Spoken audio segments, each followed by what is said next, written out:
Atensyon mga SSS members at SSS pensioners, dalawa na mahahalagang bagay mangyayari at magaganap ngayong December 31. Dapat nyo itong tututukan. Ano nga ba ito? Yan ang ating pag-uusapan sa video na ito. Hold up.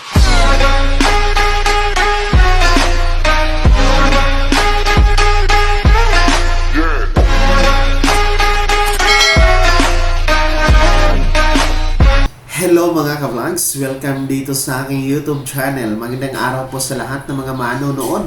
Saan po kayong dako sa mundo? Kumusta kayo mga ka-vlogs? Ngayong December 31, 2024, dalawang mahahalagang bagay ang mangyayari para sa ating mga miyembro at pensyonados sa SSS. Mamaya-maya atin niyang tatalakayin. Pero bago ang lahat, kung bago ka pa lang dito sa aking YouTube channel o di kaya hindi ka pa nakasubscribe, abay click nyo muna ang ating subscribe button na nasa baba. Huwag nyong kalimutan na pindutin ang notification bell. Ilagay nyo po sa all para naman updated kayo sa lahat ng mga videos na aking i-upload. So eto na, makinig mga SSS members at SSS pensioners sapagkat isa-isahin natin itong dalawang mahalagang bagay na mangyayari o magaganap ngayong December 31 bago nga magtapos itong 2024. Unang mahalaga o importanteng bagay ngayong December 31, magaganap po ang deadline para po sa pag-comply ng Annual Confirmation of Pensioners or SSS ACOP. Yes po, para po ito sa mga merong birth month ng buwan na ito, Disyembre.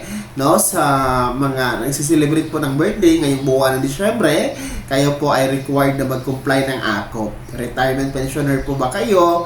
Total disability pensioners, survivor pensioners, dito ka man sa bansa natin o nasa abroad, kayo ay required basta 80 years old pataas lamang po, no? So kung hindi pa kayo 80 years old, no, yung mga 79 years old pababa, hindi pa po kasama sa magpapaakop. Nakabase naman po yan sa sinasabi ng SSS Circular 2023-013, no? Na lahat ng mga 80 years old pataas na mga pensionado ni SSS kailangan po mag-comply ng ACOP tuwing buwan ng kapanganakan. Kaya naman po, no, para po sa ating mga December birthday celebrant, hanggang December 31 na lang po ang pag-comply ng ACOP.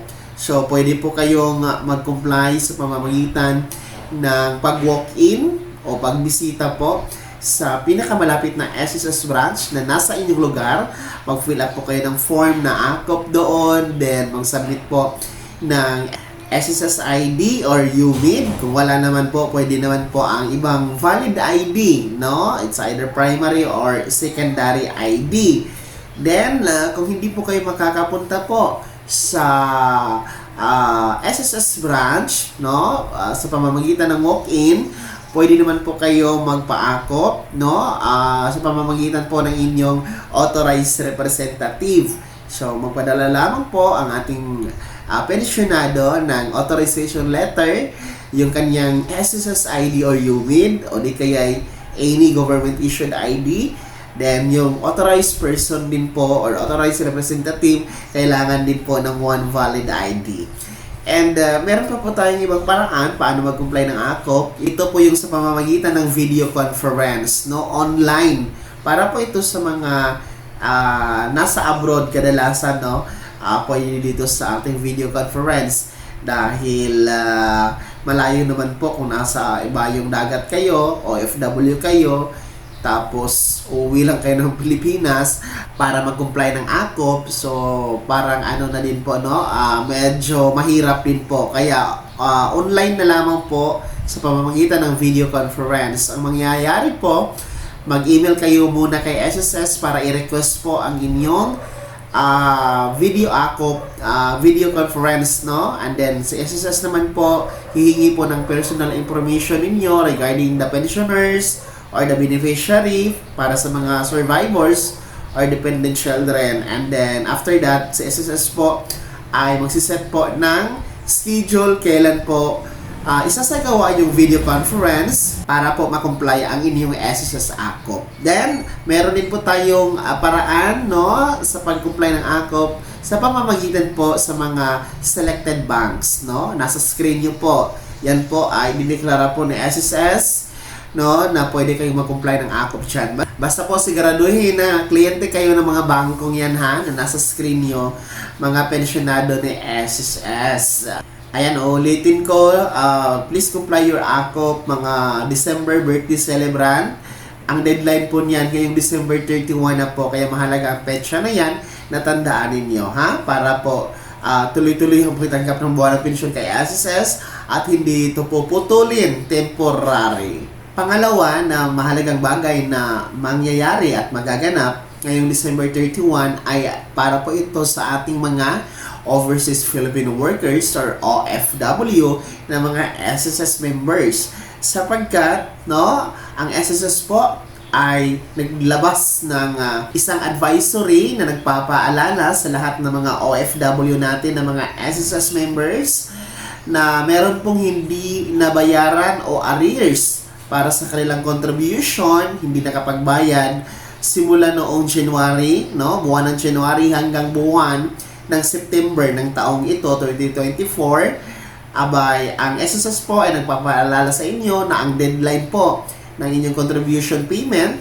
para sa mga buwan na yan ay ngayon po yung December 31, 2024. So, ulitin ko, mga Overseas Filipino Workers or OFW na hindi pa po nakapagbayad ng contribution simula January to September ngayong taon, ngayong December 31 po ang deadline para bayaran nyo ang inyong contribution ha, para tuloy-tuloy ang pag-avail po ng benepisyo kay SSS no, siguraduhin po natin magbayad ng ating contribution and of course para protektado na din po tayo dyan sa ating pagtatrabaho no, dyan sa ibang bansa, mga OFW.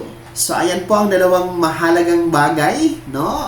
Mahalagang mangyayari ngayong December 31, 2024 bago magtapos nga ang taon na ito. Tandaan niyo po yun, ulitin ko, December 31, deadline po para sa pag-comply ng AKOP sa mga birthday celebrant nitong buwan ng Disyembre.